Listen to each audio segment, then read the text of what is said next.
বিসমিল্লাহির রহমানির রহিম। আসসালামু আলাইকুম। ন্যাশনাল গার্লস কলেজ আয়োজিত এনআইজিসি হোম কলেজের পক্ষ থেকে সবাইকে স্বাগতম। আমি নাহিদ সুলতানা, সমাজবিজ্ঞান বিষয়ের প্রভাষক। প্রিয় শিক্ষার্থীরা, আমরা পাঠদান করছি সমাজবিজ্ঞান বিষয়ে। সমাজবিজ্ঞান প্রথম পত্রের ৩য় অধ্যায়। আমরা পরপর কয়েকজনের বিখ্যাত ব্যক্তির জীবনী পড়েছি, তাদের কর্মকাণ্ড সম্পর্কে জেনেছি। আজকের যে আলোচনা বিষয় হচ্ছে আমাদের ম্যাক্স ওয়েবার। দেখো, প্রথমে আছে কি, আমি লিখে নিয়েছি কিন্তু আলোচ্য বিষয় কি, ম্যাক্স ওয়েবার। প্রিয় শিক্ষার্থীরা, ম্যাক্স ওয়েবার সম্পর্কে লাইভ ক্লাসে কিন্তু আমরা জেনেছি। যে কয়জন আসলে মনীষী সমাজবিজ্ঞান উদ্ভব ও বিকাশের ক্ষেত্রে অনবদ্য অবদান রেখেছিলেন, তার ভিতরে কিন্তু ম্যাক্স ওয়েবার অন্যতম। ম্যাক্স ওয়েবার কিন্তু একাধারে যেমন ছিলেন সমাজবিজ্ঞানী, অর্থনীতিবিদ, সাথে ছিলেন রাজনৈতিকবিদ, অর্থাৎ তিনি একসাথে অনেকগুলো কাজের মধ্যে জড়িত ছিলেন। তিনি 1864 সালে জার্মানে জন্মগ্রহণ করেন এবং 1920 সালে তিনি মৃত্যুবরণ করেন। প্রিয় শিক্ষার্থীরা, আমরা জেনেছি লাইভ ক্লাসে, আজকে আমরা আরেকটু জানবো তার কর্মকাণ্ড সম্পর্কে। দেখো, ম্যাক্স ওয়েবার কিন্তু আমাদের সমাজবিজ্ঞান যে মূল্যবোধ নিরপেক্ষ বিজ্ঞান, এই কথাটাও কিন্তু তিনি প্রতিষ্ঠা করার জন্য অনেক চেষ্টা করেছিলেন এবং তিনি বিশ্বাস করেছিলেন, সেই মর্মে কাজ করেছিলেন যে সমাজবিজ্ঞান একটি মূল্যবোধ নিরপেক্ষ বিজ্ঞান। প্রথমেই যে গুরুত্বপূর্ণ প্রত্যয় নিয়ে তিনি আলোচনা করেছিলেন সেটা হচ্ছে কি, সামাজিক ক্রিয়া। দেখো, আমি প্রথমেই লিখেছি কি, সামাজিক ক্রিয়া। সামাজিক ক্রিয়া বলতে সমাজ আর ক্রিয়া দুইটা শব্দ, তাই তো? দেখো, আমরা সামাজিক বলতে কিন্তু আমরা বুঝতেই পারছি সমাজ, অর্থাৎ যেখানে আমরা বসবাস করি। এরপরে আছে ক্রিয়া, ক্রিয়া অর্থাৎ কাজ।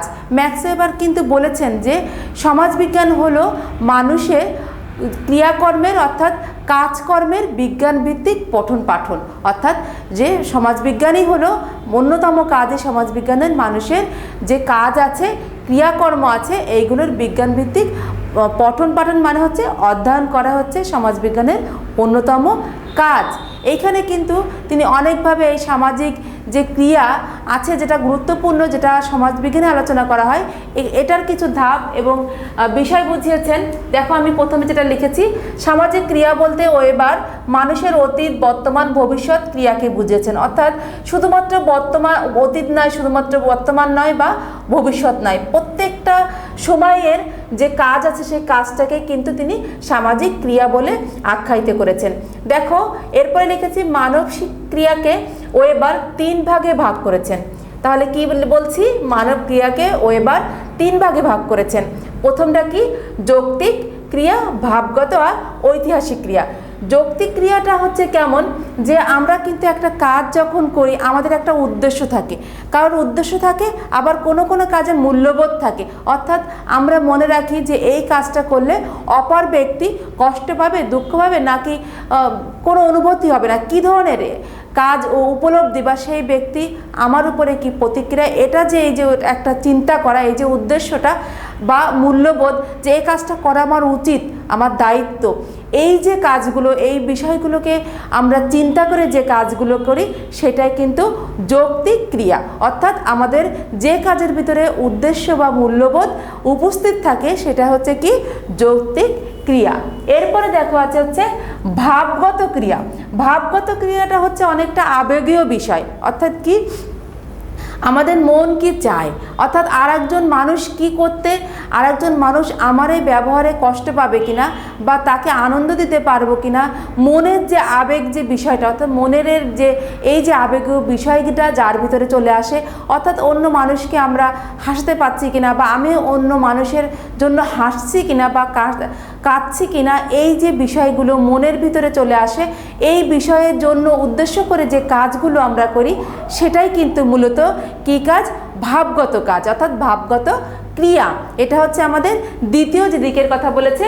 তারপরে হচ্ছে ঐতিহাসিক ক্রিয়া। আসলে ক্রিয়া বলতে তো আমাদের ম্যাক্স ওয়েবার অতীত, বর্তমান, ভবিষ্যৎ সকল ক্রিয়াকে বোঝাচ্ছে, অর্থাৎ আমরা শুধু কিন্তু একটা সময়কালকেই ধরে নেই, আমরা যে অতীত, বর্তমান, ভবিষ্যৎ 3টা সময়কেই কিন্তু আমরা ধরছি। সেক্ষেত্রে দেখা যায় ঐতিহাসিক ক্রিয়াটা হচ্ছে বছরের পর বছর যে নিয়মগুলো চলে আসছে, অর্থাৎ যে নিয়ম নীতি, যে আচার, যে সংস্কৃতি, যে ব্যবহার, যে যার ভিতর দিয়ে আমরা প্রতিনিয়ত জীবনযাপন করছি, আমরা চলাফেরা করছি, এই যে ভাবভঙ্গি যারা আমরা আগের থেকেই করে আসছি, অর্থাৎ আমি দেখে আসছি কি আমার পূর্বপুরুষেরা এভাবে এই কাজটা করছে, আমিও কিন্তু সেই কাজটা সেই নিয়মে করছি। অথবা আমরা যে সমাজে বসবাস করছি সেই সমাজে যখন আমরা বসবাস করছি মানুষগুলো যে যে নিয়মে জীবনযাপন করছে আমরা কিন্তু সেই নিয়মে সেই ধারায় কাজগুলো করছি। এই যে নিয়ম মেনে, পূর্বের নিয়ম মেনে বর্তমান সময়ে কাজ করা, এটা হচ্ছে ঐতিহাসিক ক্রিয়া। তাহলে আমরা কয়টা সামাজিক ক্রিয়া পেলাম? 3টি।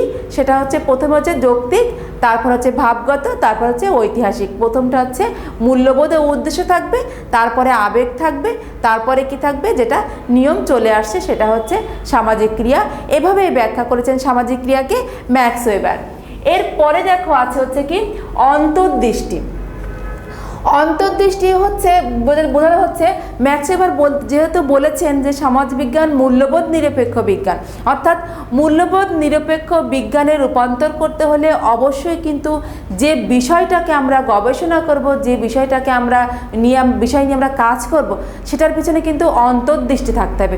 অর্থাৎ আমাদের সেই দূরদৃষ্টি দিয়ে সেই কাজটাকে সুন্দর করে পর্যবেক্ষণ, অনুবীক্ষণ বা নিরীক্ষণ যেটাই করি না কেন সুস্পষ্ট, সুনির্দিষ্ট, ধারাবাহিকভাবে কিন্তু সেই জিনিসটা উপস্থাপন করতে হলে সেই বিষয়ের জন্য অবশ্যই অন্তর্দৃষ্টি আছে। অন্তর্দৃষ্টি থাকার প্রয়োজনীয়তা আরও আছে। এই জন্য ম্যাক্স ওয়েবার বলছেন যে আমাদের সম্পর্কগুলো কিন্তু জটিল, অর্থাৎ আমরা কিন্তু একজন মানুষ অনেক জটিল একটা সম্পর্কের মধ্য দিয়ে জীবনযাপন করি। আবার এই সম্পর্কগুলো কিন্তু সদা পরিবর্তনশীল।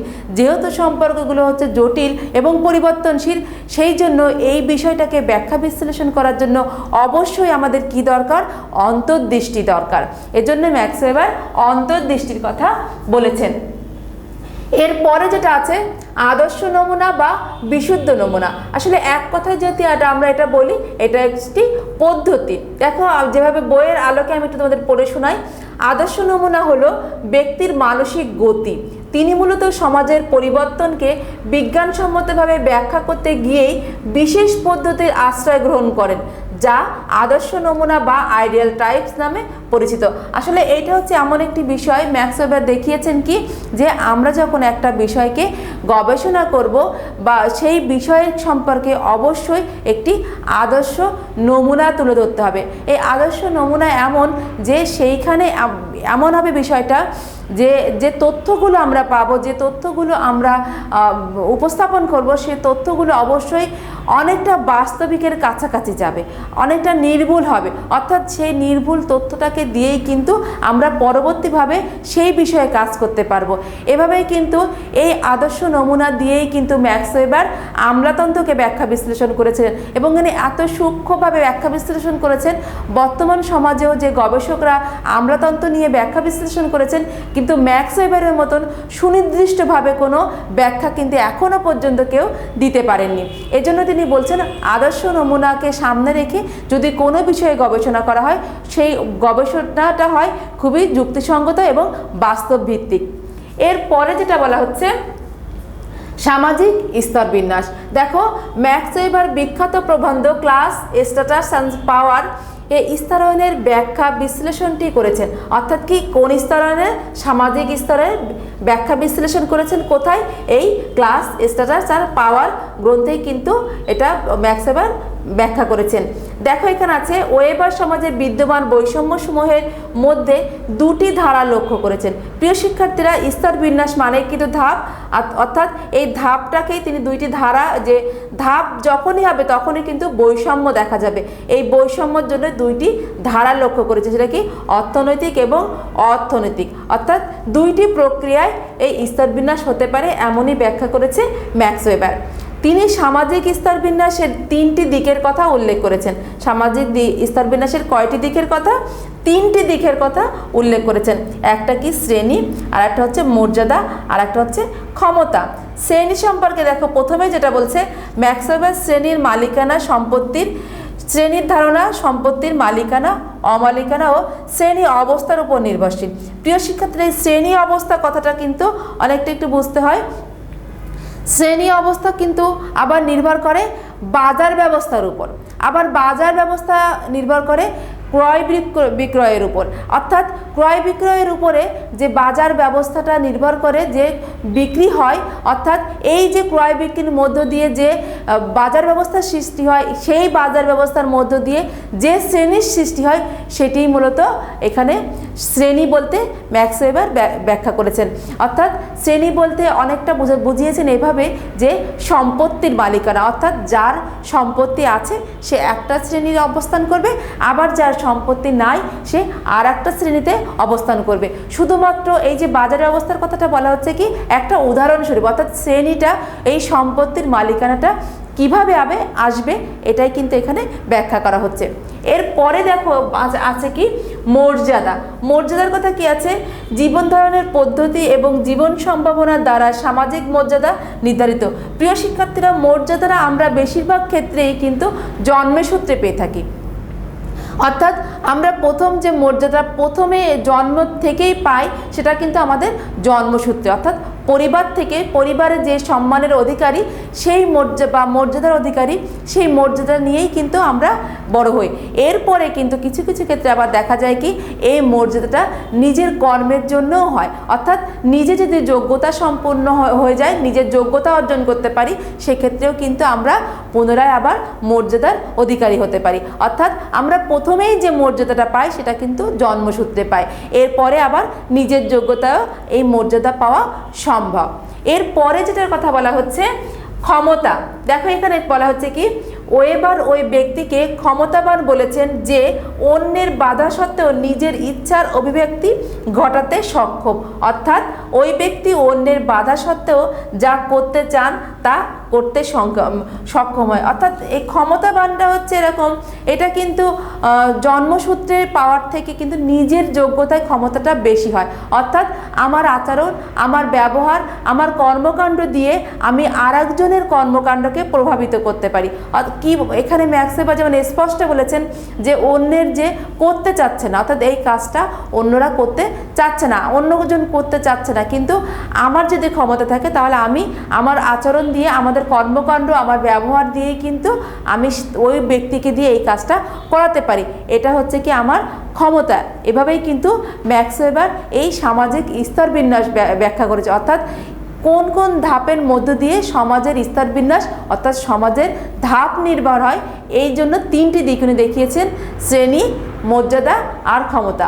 প্রিয় শিক্ষার্থীরা, আমাদের আজকে আমরা কি পড়লাম? সামাজিক শ্রেণী পড়লাম, অন্তর্দৃষ্টি পড়লাম, আদর্শ নমুনা পড়লাম, সামাজিক স্তরবিন্যাস পড়লাম। ম্যাক্স ওয়েবার সম্পর্কে আমরা আগামী ক্লাসে আরও বিস্তারিত জানবো। আজ এই পর্যন্তই। ভালো থাকো, সুস্থ থাকো, নিরাপদে থাকো, পাঠের সাথেই থাকো। আল্লাহ হাফেজ।